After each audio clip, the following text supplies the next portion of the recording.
c'est l'expérience de la Shoah qu'il a vécue à 3 niveaux, si j'ose dire. De Russie en Allemagne, d'Allemagne en France, et de France au maquis français, qui l'a renvoyé à l'histoire du peuple juif. Ça traverse toute son œuvre.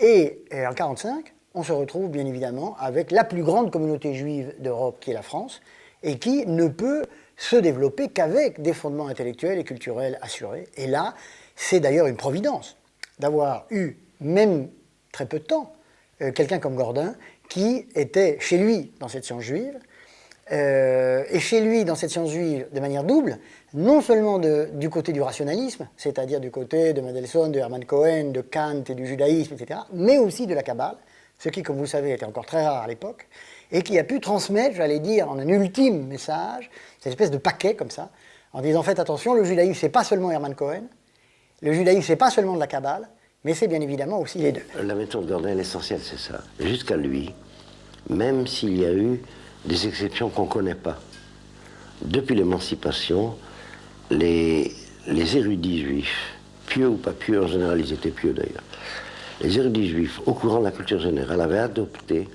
les postulats de la culture générale et jugé les contenus juifs d'après les évidences universitaires.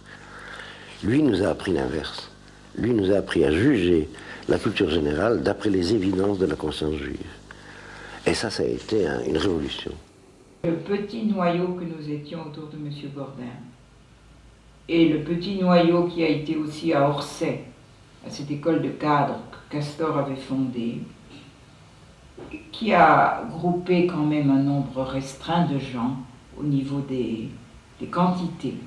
Mais il se trouve que ce nombre restreint de gens, poussé certainement par la force que M. Gordin, le rabbin Valla, beaucoup d'autres, leur ont donné, se sont trouvés être parmi des dirigeants, des animateurs, des maîtres de la vie juive en France dans les années ultérieures.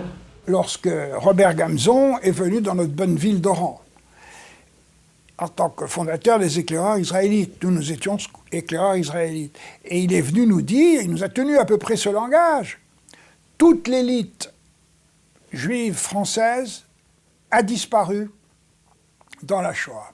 Si vous, qui avez vécu en Afrique du Nord, qui avez la chance d'avoir échappé à la Shoah, ne venez pas prendre le relais, il n'y aura plus de judaïsme. Alors vous imaginez, sur des jeunes gens idéalistes comme nous, ce que cet appel avait pu produire comme effet. Immédiatement, dès que nous avons passé le bac, nous étions dans le premier bateau pour aller à Marseille et prendre le train pour aller à Paris, ensuite prendre le métro pour arriver à Orsay, où nous avions le sentiment d'avoir atteint un but final, quelque chose. On était enfin à sa place. Seulement la responsabilité était immense. L'élément relativement ponctuel qu'a été l'enseignement de M. Gordin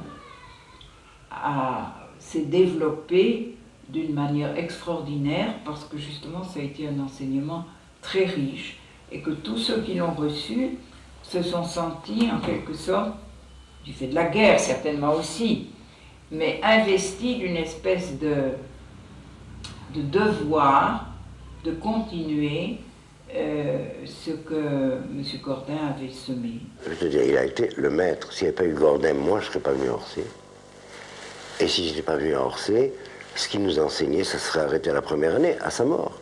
Moi, j'ai continué, et ça a essaimé. Je peux donner 25 noms de gens formés à Orsay, qui sont les élèves de M. Gordin sans le savoir, parce qu'ils ne l'ont pas connu, mais ils ont été mes élèves.